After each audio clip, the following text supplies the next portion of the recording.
Good afternoon, everyone. Thank you for coming here. We'll just start the call in the next 1 or 2 minutes. We're just waiting for a few more people to join. So just 2 minutes and we'll start the call. Thank you.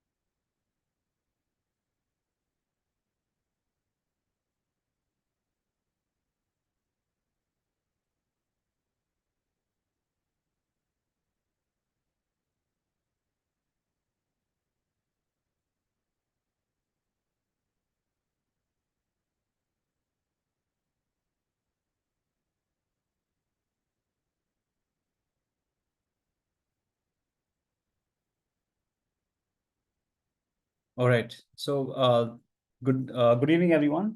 Thank you for being here. It's good to see a lot of people joining us for this call for this webinar today. So for those not sure, my name is Pratik Oswal, and I take care of all our passive funds, ETFs, and index funds at Motilal Oswal Asset Management Company. So today we're going to talk about a Nifty India Defense Index Fund. It's a landmark fund that we launched about 2 months back, and since we've launched, there has been a lot of investors who've asked for an update or just a refresher about the what the fund is about. What sort of the what are investors getting in this fund, and also a lot of investors wanted the opportunity to ask questions also. So I'll probably take about 25, 30, maybe 20, 25 minutes to just go through the fund, what it is, maybe if there's any updates since we launched the fund, and after that we'll open it up for Q&A. So please, please do put up all your questions in the chat group, and we'll be hopefully getting to all of them by today. So with that, we'll start the call today. Basically, just to start off to give a bit of context, Motilal Oswal has been, as an AMC, we've been launching a lot of passively managed funds, ETFs and index funds over the last 5 years. Today, we have one of the largest collections of index funds and ETFs, about 35 plus funds. And we're also have funds across, so if you look at broad-based funds like mid cap index, small cap index, Nifty 500, multi cap. We have sectoral funds like healthcare, financial services. We have factor funds like momentum, low volatility. So the idea behind our business is to just launch funds where we believe there can be wealth creation for our clients, and also to make sure that there is a passive fund in each category. And one of the first thematic funds that we launched, in our history has been the Motilal Oswal Nifty India Defense Index Fund. So just to let people know that this is a passively managed strategy. There is no active management, from our AMC. So there is no fund manager that decides which stock to buy, which stock to sell. We're essentially just trying to replicate the Nifty India Defense Index Fund. So we'll talk about why we chose this index, why we chose to launch this fund, and what has been so I believe the performance of the fund has lagged over the last couple of months, and we talk about what has happened and what we hope to happen in this particular index going forward.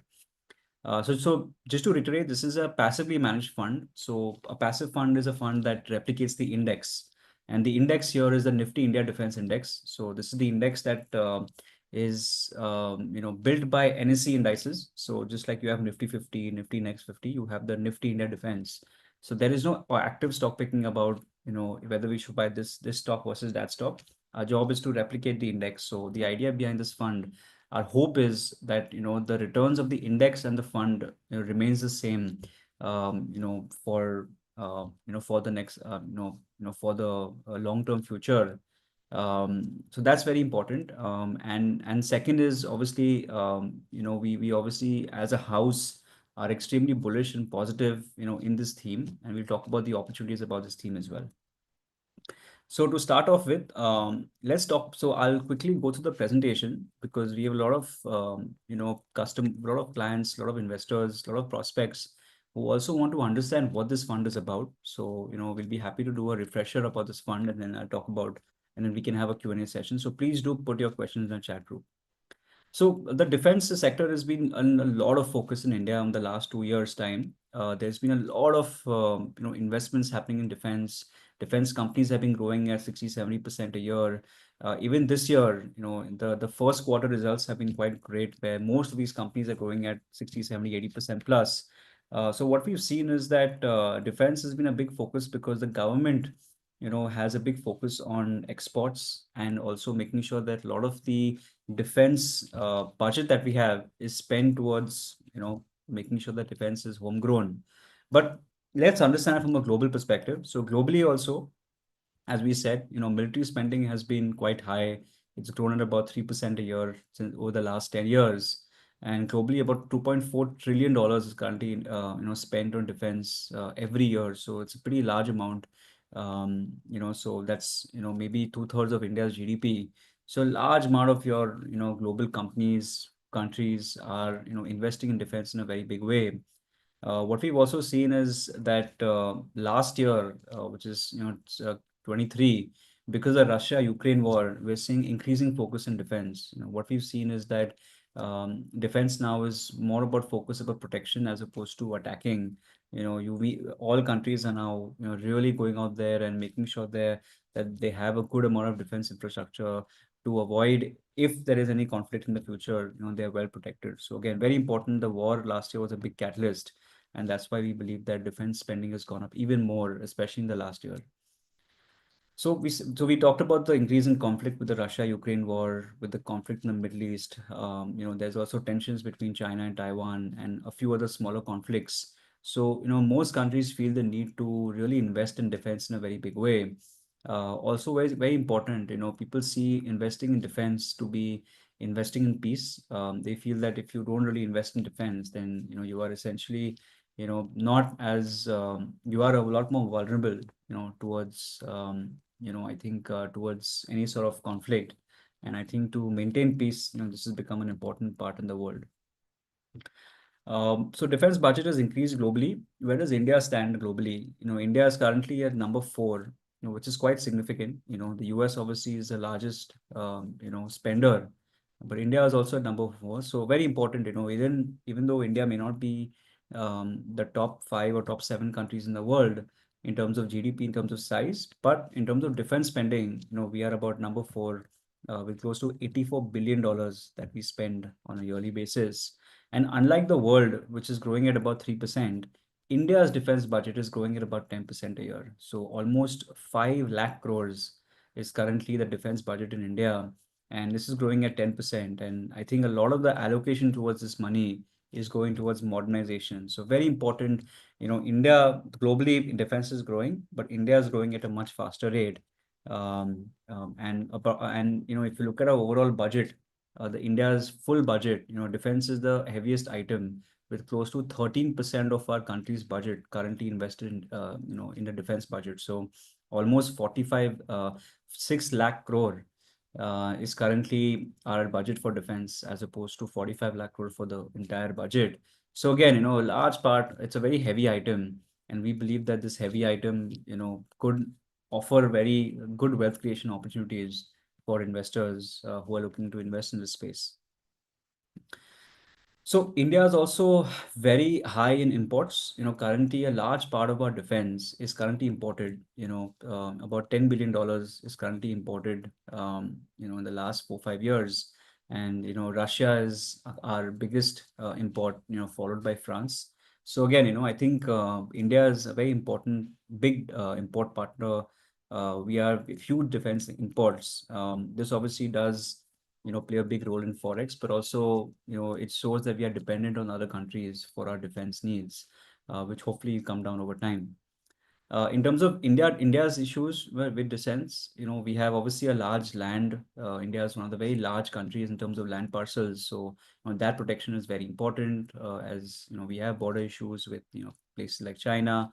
We also have ongoing terrorism and delays in modernization. So overall, and also as a country that's becoming now global top 3 over the next 40-50 years after US and China, I think it's very important to be a military superpower as well, because you want to be protected in all cases. So I think as India moves up the ranks, our defense is going to be extremely important from a global perspective. And we believe that one of the biggest opportunities with this fund, the Nifty India Defense Index Fund, is Atmanirbharta, which is called self-reliance. We believe that the entire procurement process of defense, has really become a lot better. There are a lot of back in the day there were a lot of red tape and bureaucracy, but now it's the entire defense sector has become a lot more professionalized, and that has also helped companies to be able to bid for projects, bid for the I think mandates, and the entire process of delivering of getting orders and delivering has become a lot smoother, which is why we're seeing a lot more private sector participation in this space now. What's very important is that defense offsets are also very important for foreign players who are looking to I think supply to the Indian government. So if our domestic car auto manufacturing, if you look at global players like Hyundai or Honda, the government requires them to source a large part of their components from India, and that is one of the reasons to why they're able to be in India and scale up in India. Defense is also very similar, where any global player who wants to come to India needs to procure large amount of their components from Indian companies. So that itself is a big opportunity. Private companies are also coming in a very big way, and as I think in Atmanirbharta or in domestic manufacturing will also becoming a big deal for India. In terms of, I think protectionism, as the government is now trying to make manufacturing theme one of the biggest themes in India. If you look at India today, pharma and IT tend to be our biggest exports. But we are seeing a huge shift in the next 10 to 15 years time, where India will also become a huge manufacturing hub as a lot of the countries in the world diversify away from China, and also because the government is also putting huge importance to manufacturing, and this is going to have a very good impact on defense, as because of I think more and more capabilities that Indian companies do, a government will be able to source from India, which is obviously the preference. So again, very important. The economic impact will also be amazing, because this will stimulate domestic enterprises, domestic jobs, domestic companies, as opposed to relying on foreign ones. And lastly, forex also. When you import goods, you're essentially exporting currency, which is not good for our currency. So I think by having self-reliance, you're also having a good control over your export and import needs.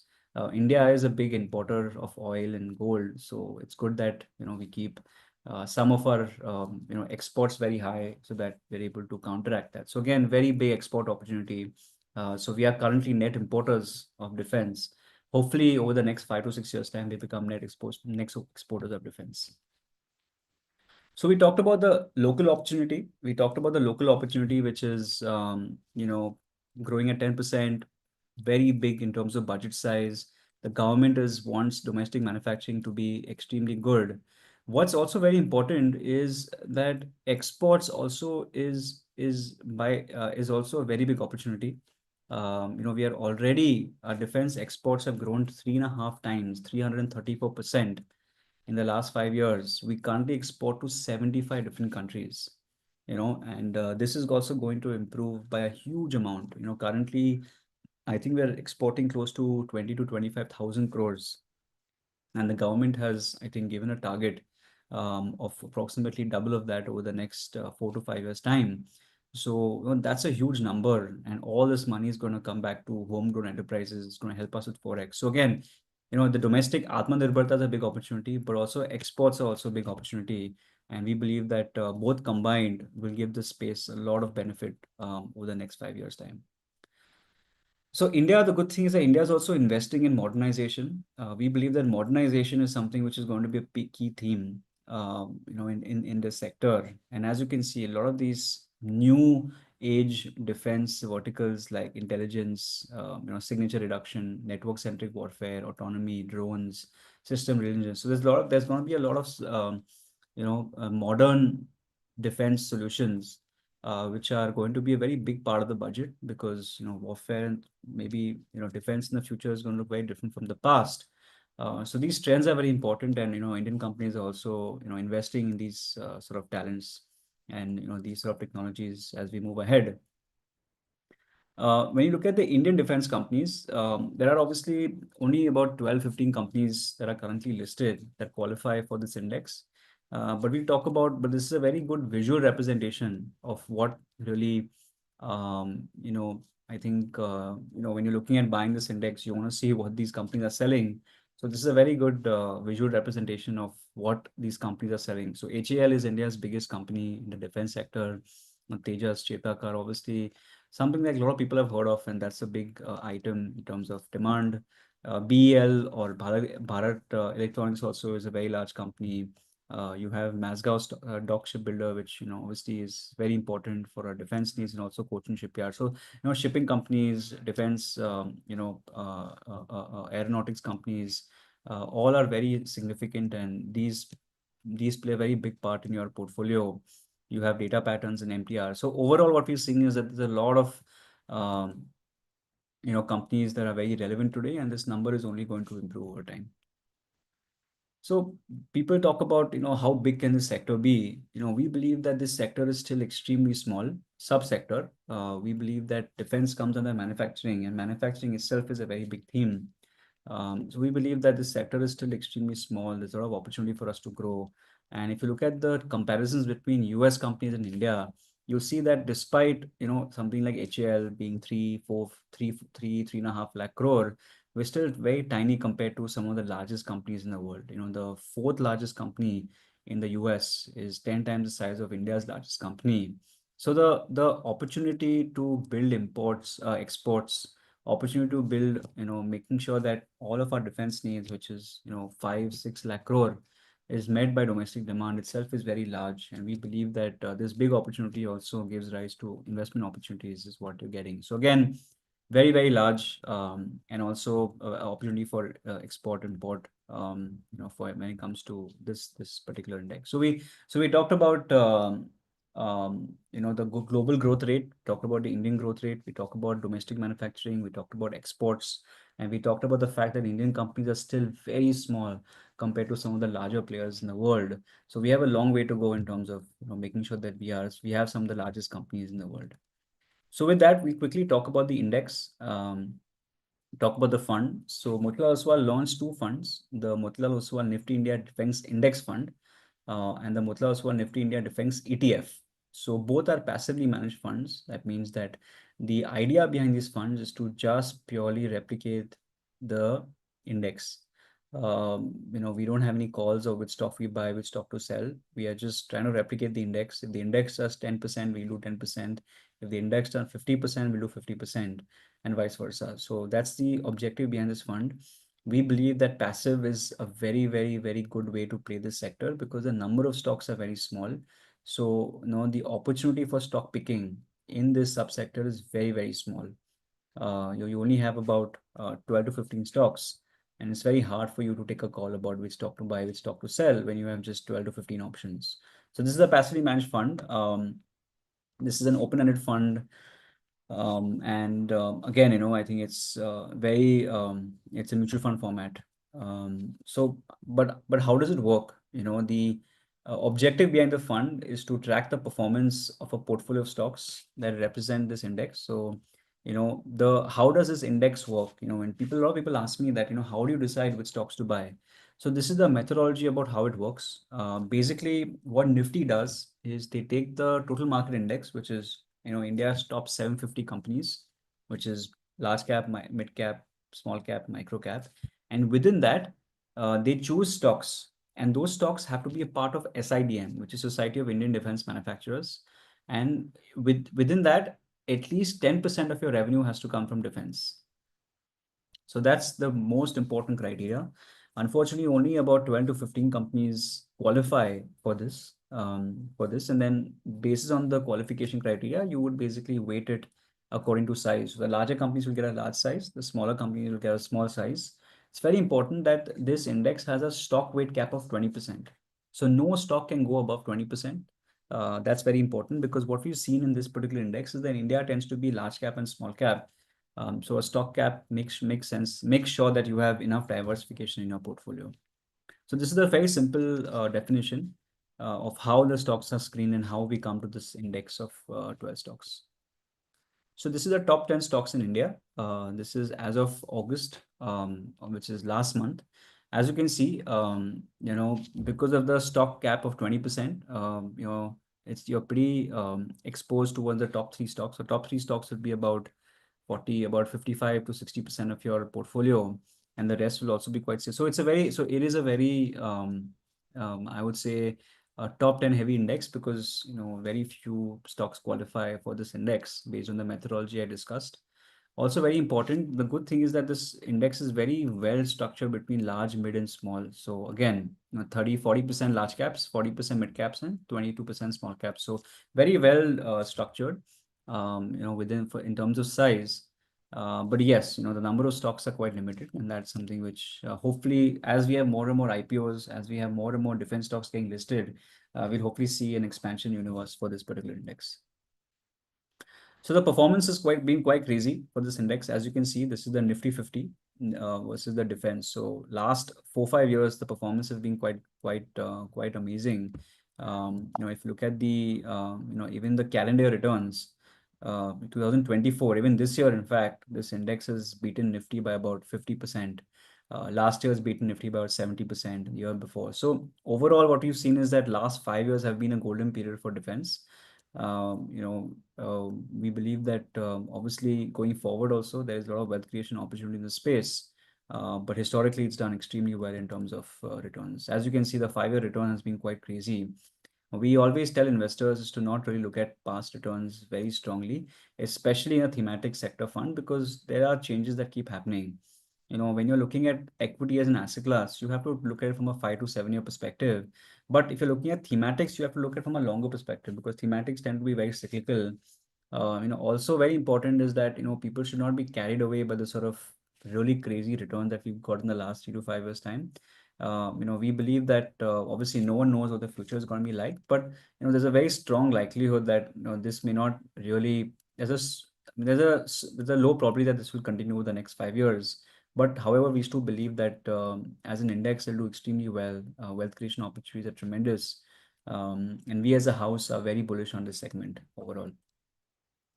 This is the SIP returns, as you can see, very high over the last 5 years time. The reason why we don't have a time period that's more than 5 years is because the index was only started 5 years back. So the history only starts 5 years back.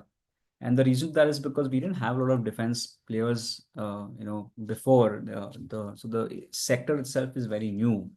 And we believe that you have to give it about, say, 7 to 10 years for us to see long-term track record. But so far, obviously, you've seen that the performance has been quite good.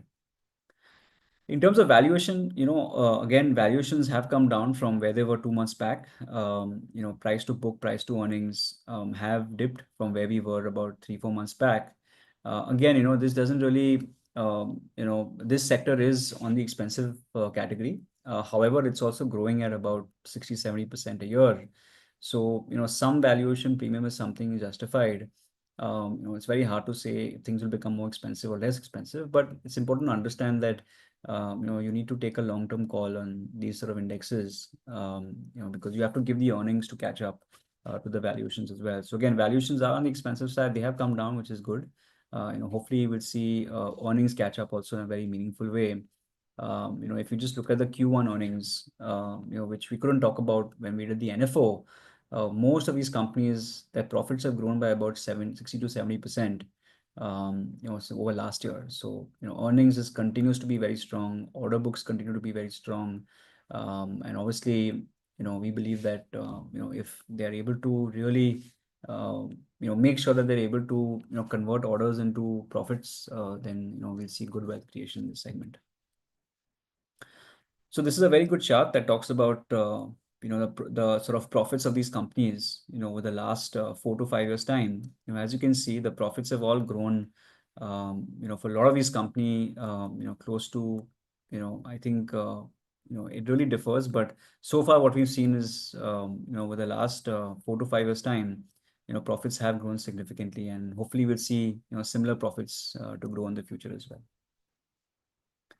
So in terms of recent development, what we've seen is that, since we did the NFO, the sector again has got very positive news. What we're seeing is that, the government wants to really boost exports, defense production from 1.7 lakh to 3 lakh crore. So almost, more than two and a half to about 2.5 times just in the next 5 years time. And the PSU guys are about 60% market share. So a lot of this growth of doubling of defense budget is going to happen in a very big way, and out of which 98% is what the government wants to happen in-house. This is a very big number. This will happen over the next 4 to 5 years time. So the government wants to boost production by 2.5 times next 5 years. Government wants to really have 98% of the procurement in-house. So again, these are all official stats from the government, from news websites, from research reports. So the news that we've got post the NFO has been extremely strong.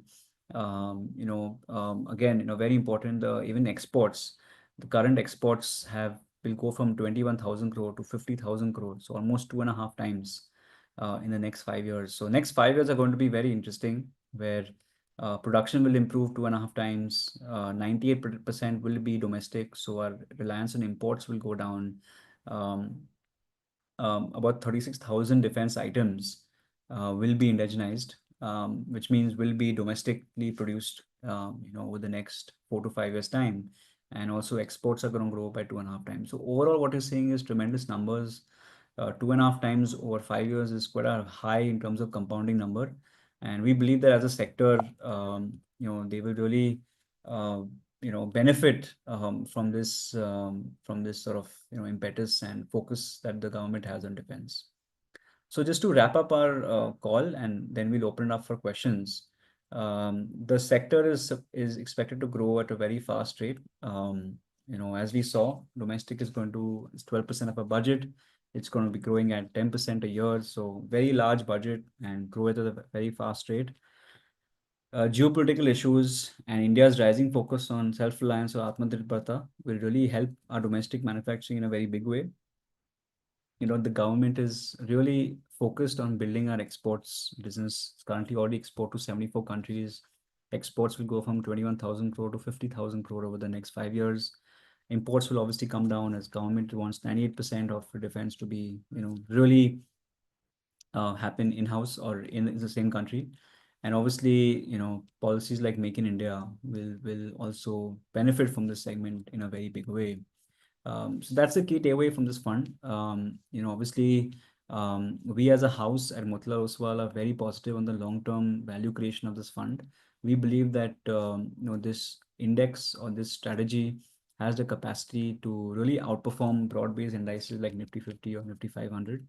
However, we would also like our investors to be cautioned and understand the risk profile before investing in a fund like this, because it tends to be of a higher risk nature.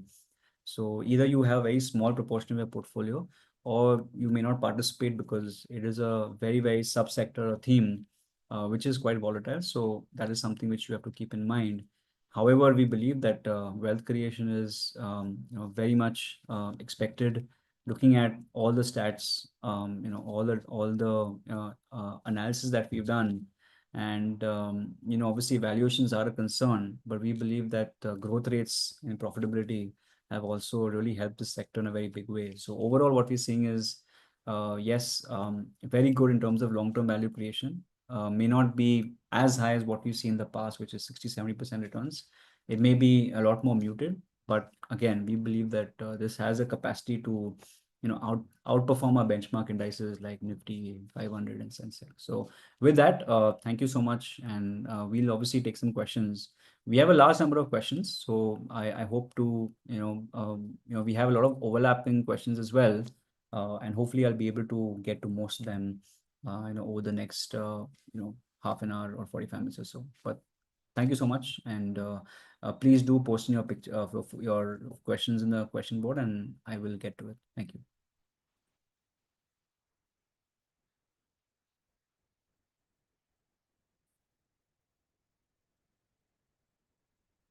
So we have a we have a lot of questions. I think so. I'll just quickly, so we have the Q&A sheet also. I'm just going to just so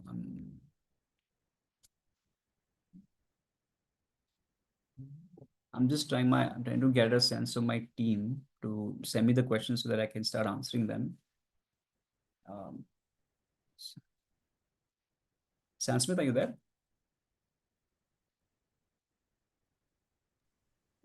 Hi, Pratik. Hi, So, hi. first of all, there are a lot of questions. I mean, most of them you have already answered in your presentation. But still, I mean, there are a lot of question about the uncertainty of this fund, and after the NFO, NAV has fallen down. So, can you just briefly summarize what we have discussed so far? Because there are many participants who have joined late, and the way forward from next 5 to 10 years perspective. Got it. Got it. Yes. So basically, we've got, as I said, we've got a lot of questions and from our audiences about the performance of this fund. And firstly, we would just like to notify that the fund was launched about maybe a month and a half, 2 months back. And obviously the performance has been downward. I think the NAV is below 10. So obviously there have been short-term losses. However, it's very important to understand that this is an equity fund. So, we would advise a lot of our investors who are investing in equity funds to take a minimum 5-year call on anything they invest in. Anything less than that, and it's basically come in the speculative category, and that is somewhere where we as an AMC may not have a call of what to do or what not to do. So if you ask me today whether I should exit or not, it really depends on your time horizon. If your horizon is about 5 to 7 years time, which is what we as an AMC are catering towards, then we would definitely say that the wealth creation opportunities, the macros are extremely favorable. But obviously, if you're looking at it from a 1 year perspective or a 6 month perspective, then we believe we don't really have a view, to be honest. We believe that markets in general are impossible to predict from a short-term basis. People who say they can predict are not to be trusted. So I think, but what's really important is what you're investing in. And at MO, we've launched about 35 funds over the last 4 or 5 years, and we're very careful about which funds to launch and which not to launch. We as a house are very confident that wealth creation in this sector is going to be immense.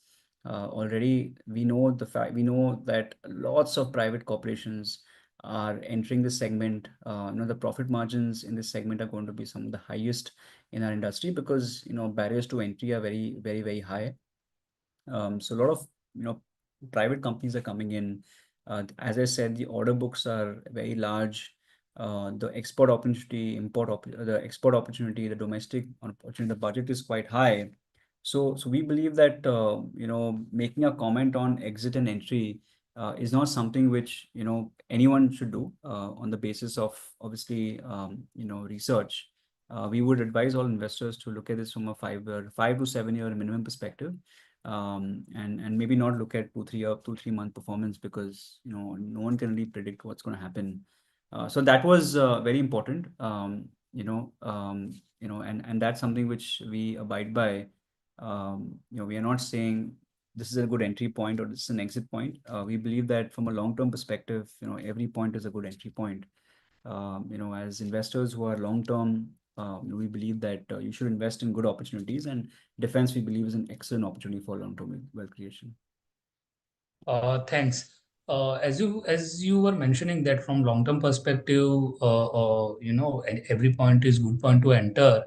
But still, I mean, there are many people who just wanted to understand whether they should, go all out and invest through lump sum or via SIPs. Yes, it's a very good question. So, should you lump sum or SIPs? So when it comes to, investing in a sector like defense, where the volatility tends to be on the higher side, I think it really depends. One, it really depends on your risk profile. If you're able to handle volatility, if you want to take, a long-term bet and not worry about, SIPs. So if you're wary about valuations today, then maybe an SIP route can be excellent. In fact, this is the passive fund that we have where we have the highest number of SIPs overall in the entire business. So SIPs have been a huge choice for a lot of our investors who are invested in this fund. But very important also is to understand that if you're taking a long-term bet of 5 years and plus, then even lump sum may not be that bad. Obviously, it really depends if you're able to handle the volatility. So again, it really depends on person to person's goals, aspirations. I think from a valuations perspective, maybe SIP is something which may be a lot more favorable for anyone looking at this index. Sure. Uh, Another question is regarding the risk profile of this particular fund. Basically, if you can throw some light on the overall risk which this particular sector might see in future, and what was the historic drawdown in last a couple of years?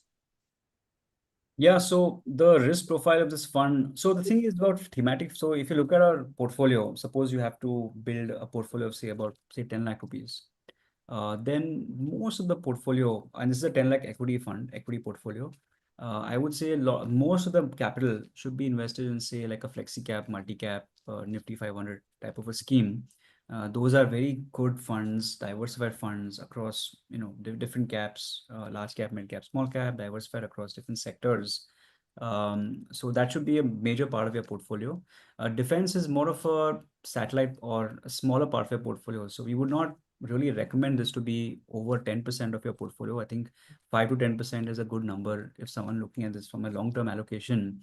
Ideally, what we suggest is don't put thematic funds, don't put too much weight into thematic funds. Maximum weightage for investors should be in broad-based funds.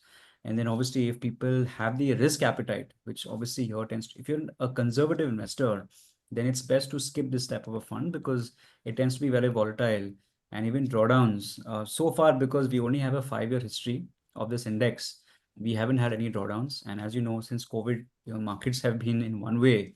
So it's very hard to talk about drawdowns as a concept because this index life has only been about 5, 6 years time.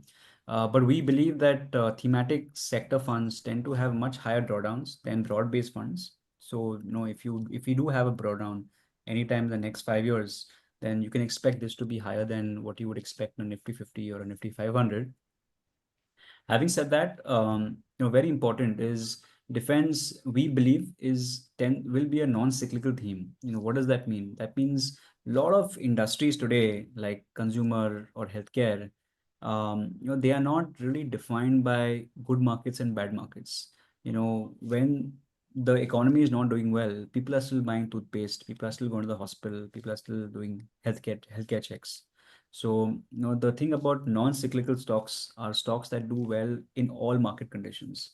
And we believe that just because, and defense is one such sector which we believe could be non-cyclical in nature. However, we don't have information to back it up because it's only been about 4, 5 years. But we believe that going forward, because there's a very heavy reliance on the government and the government budget tends to be fixed regardless of a good market or a bad market, this could be a very defensive sort of sector as well. So defense and defensive. So I think that is an added benefit of this sort of a theme. However, we don't have the data to prove it because we don't have much track record. So when it comes to losses, and I think people are talking about drawdowns. So, we believe if you look at finance, if you look at investing, there are two types of losses. One loss is a drawdown or a loss on paper. And the second loss is when you actually make a loss, when you sell your investments. So if you invested something at 100 and it goes down to 80, that is what we call as a notional loss. It's not a real loss, it's a notional loss because you haven't sold your investments. But if you buy something at 100 and sell at 80, if you exit at 80, that's a real loss. It's very important in investing. Notional losses happen all the time. And in fact, the risk of equity is wealth creation, but also the risk is that you have a lot of notional losses, you have drawdowns. But what we've seen, if you look at the trajectory of equity investing over the last 15, 20 years, notional losses are very short term. Markets tend to recover very quickly, and investors, if holding on to the equity investments for 5 years plus, do see wealth creation and wealth creation that's beyond what they would make in other asset classes like gold or FDs or savings bank. So we believe that a lot of investors today are probably talking about a notional loss, not a real loss. When they're looking at their investments in this particular fund, we would say that this happens in every single, bad or good cycle. And as equity investing, it's very important to not really take your notional losses very seriously. Again, if you feel that this is not the right risk profile for you, or if you feel that, despite all the evidence, defense will not do well, then yes, there's no harm in selling the investments. Obviously, it's better to get out. But looking at the evidence of this sector, of this looking at the evidence, looking at the sort of growth that we see for this sector, the sort of newspaper articles.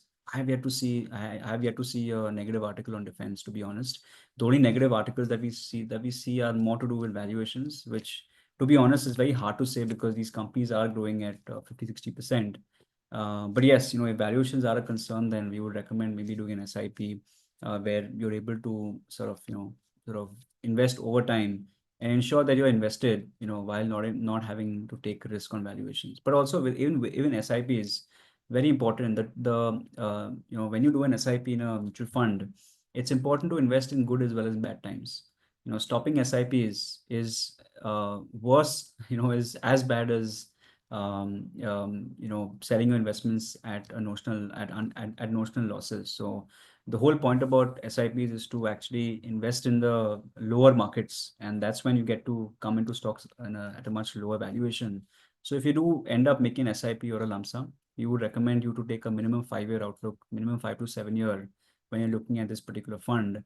At least if you want to see wealth creation. Yes, we have a lot of investors who want to take speculative bets, which is also perfectly fine.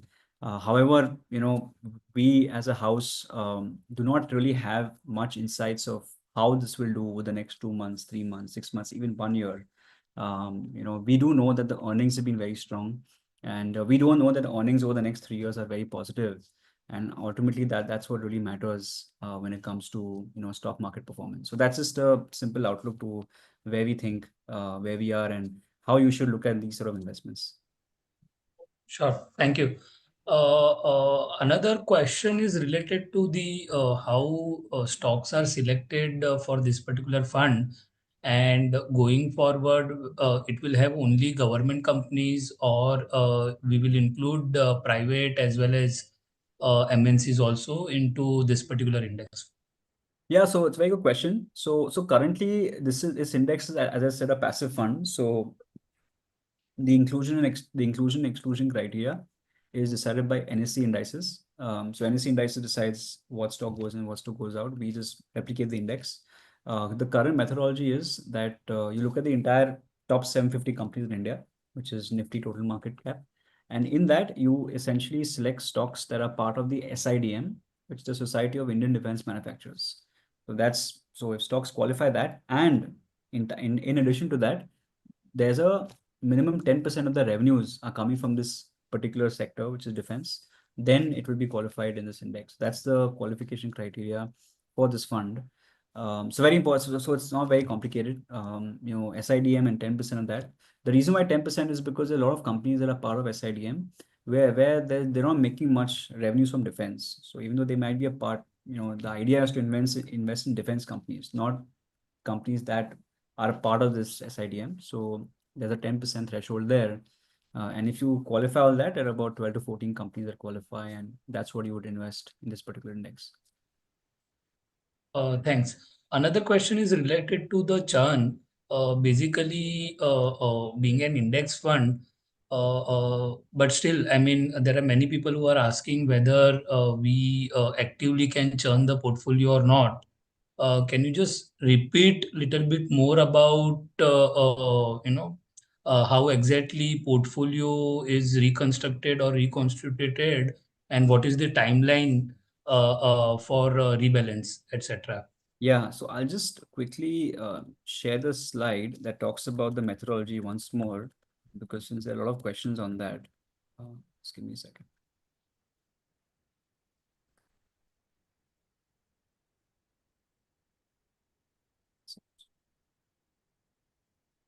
Yeah, 1 second. So this is the methodology of this fund. As I said, so it's rebalanced twice a year in March and September. So there's a September rebalance that's gonna happen. But because this index is very few number of stocks, we don't expect this to be a high churn portfolio at all. Do we have any insight, Jatin, on what the rebalance is looking like for this September? Currently, I mean, today was the rebalancing day, and the basis the construct of this particular index, it is there is no set number of constituent. So whenever there is new company which is getting listed or introduced to the NSE, that will get added to this particular fund. So today also there was one company which was added to the index, and accordingly, as an index fund manager, also we have added that particular company. Which is the company? Uh, n- uh, Sorry, it is. I mean, I'm just forgetting. I'm not able to recollect the name. Yeah, yeah. So I'll basically, just key in the yeah. in 2 minutes. So very important. This is very important. The rebalancing happened twice a year, and the good thing is that we need more companies in this index. So one company was added to this index this month, which is September. So that is welcome. But we don't expect a lot of churn because, to be honest, once you're a defense manufacturer and once you are in the index, there's not a lot of churn. There's only 12 companies, 13 companies now. So as I said, there's not much churn. We'll mostly have the companies entering this index over the next few years at least. The company which was added today was Dynamics Technologies. Yeah, so that was the new company that was added to this index. So you will see this reflect in our portfolio hopefully next week. Sure. You were talking about in one of your slide, you were talking about the overall PAT and revenue growth of the companies which are currently part of this particular index. Can you please throw some more light on that? The way these companies are growing and expected growth in future. Yeah, so basically, what we've seen in Q1, so this is again slightly more short-term information, is there has been a lot of margin improvement in this sector. So revenue growth has been very good, but margin improvement has been quite higher. So if you look at the companies, so like Mazgaon, for example, talk has the profits have increased by 132% in this Q1, HAL 77%, Portion Shipyard 65%, Soil 52%. So a lot of these companies are growing at about say 30, 40, 50%. Some of them are growing at much smaller rates, but overall what we're seeing is that there's been healthy broad-based growth when it comes to this particular index. Very hard for us to, as AMC people, as mutual fund people, it's very hard for us to really comment on the viability and specific stocks. We're not really allowed, to be honest, to talk about specific scripts and what their prospects might be going forward. The good thing about this index is that as investors today, one of the main use cases for this fund is really to invest in a theme without having to take a call about which stock to buy, which stock to sell. And I think that's the most beautiful thing. A lot of people want to buy defense stocks, but they're like, "Kaun sa kharidu?" And I think for that, this really index makes life very simple. It's low cost, 0.3, 0.35% or 1% is your cost per year. And you're essentially buying this entire index where you don't have to worry about which stock to buy, which stock to sell. So I think that's one of the big use cases for this particular fund for anyone looking at the sector. But as I said, the overall profitability has been very strong. We honestly cannot comment on individual companies about how they are doing and what their prospects are because that's something which essentially we are more aligned towards these mutual funds, these sort of baskets of stocks where we can't really talk about individual players. But again, what we see is overall we're seeing very healthy growth rates and profitability.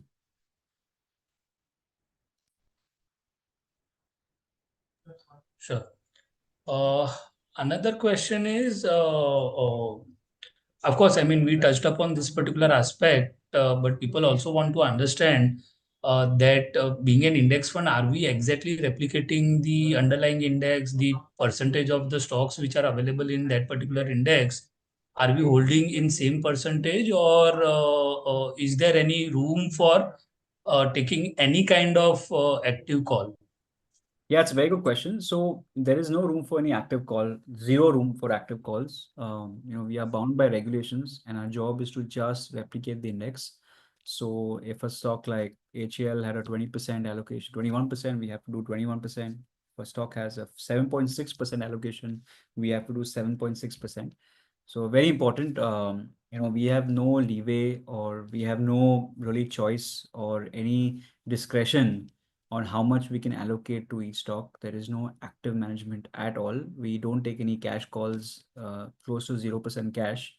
So very important, we want to make sure that if Nifty India Defense Index is up by 30% or 20%, we should also be up by around that much. It won't be exactly the same, but it'll be close to it. So that's essentially what we're trying to do with this fund. Sure. So basically, we are saying that fund manager do not take any kind of call in terms of actively selecting the stocks, or making any higher or lower allocation as against indicated by the index.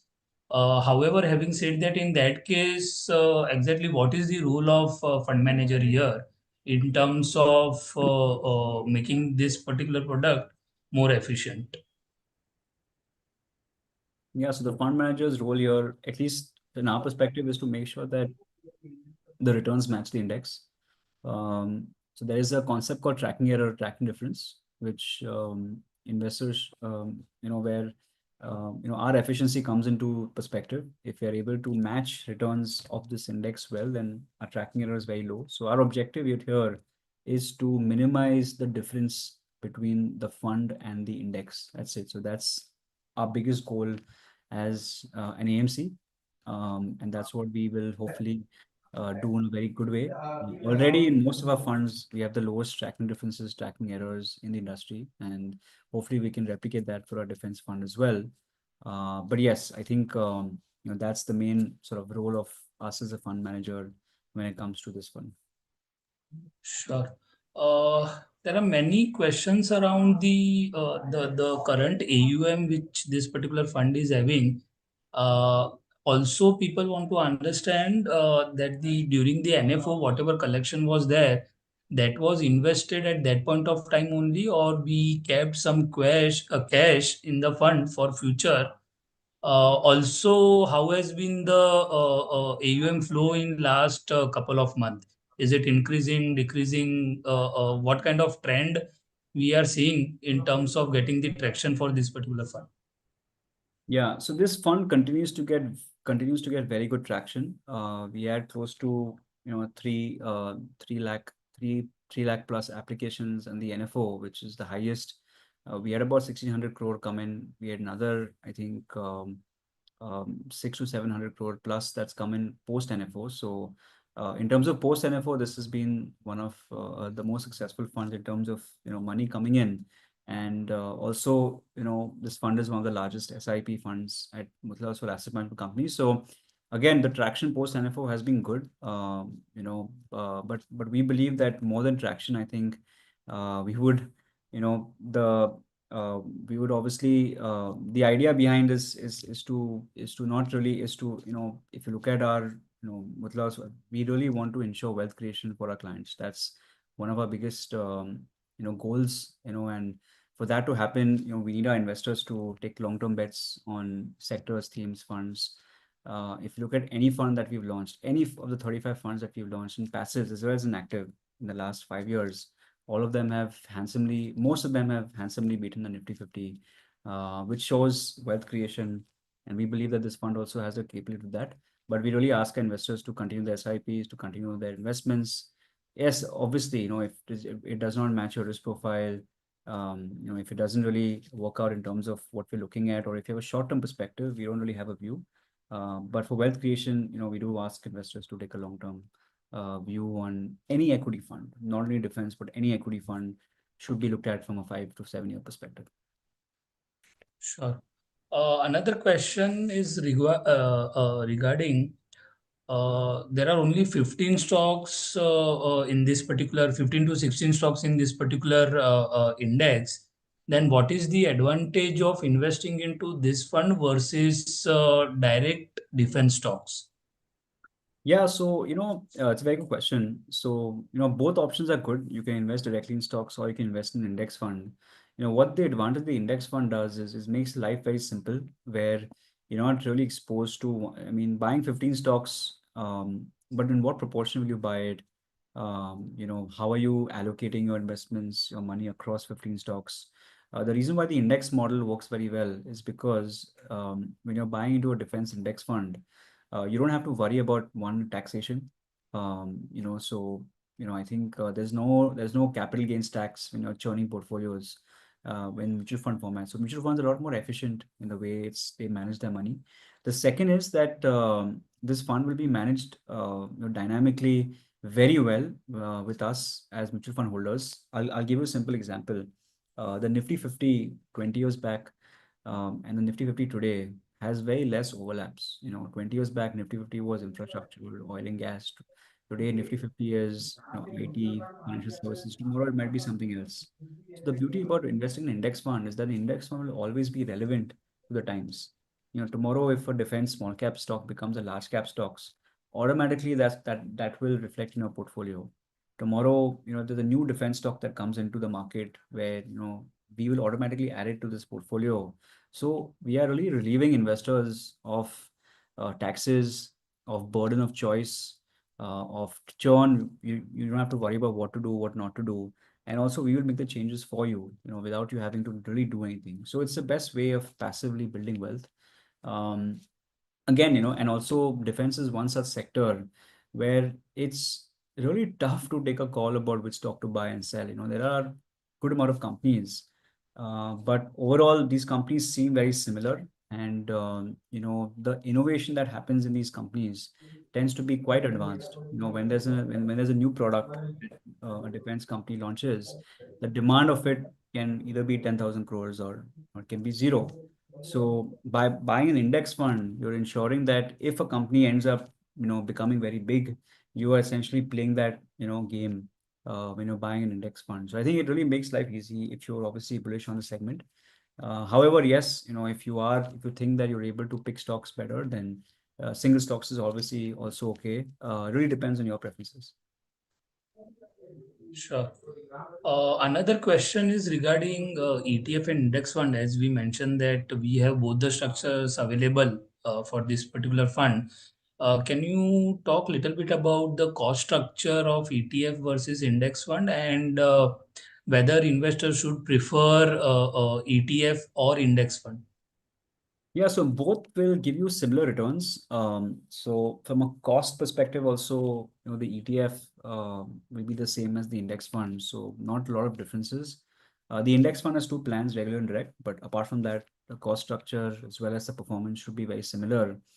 With ETFs, I would advise a lot of investors to check the INAV when they're purchasing the ETF to make sure that when they're buying the fund, then the price that you pay is close to the INAV that's trading. That's the live trading price of the fund. So that is something which I would recommend when people buying ETFs. But apart from that, it really depends on convenience. If people prefer ETFs, then they can go with ETFs. We have seen from our experience in our industry that most people tend to prefer index funds over ETFs. Index funds are much simpler. You don't have to worry about liquidity. You don't have to worry about impact cost. You don't have to worry about doing SIPs. You get end of the NAV. So overall, index funds tend to be a lot more simpler. So people tend to have a higher preference to index funds. But in this case, we ask investors to really choose whatever they feel they are comfortable and convenient with. The returns will be very similar. Sure.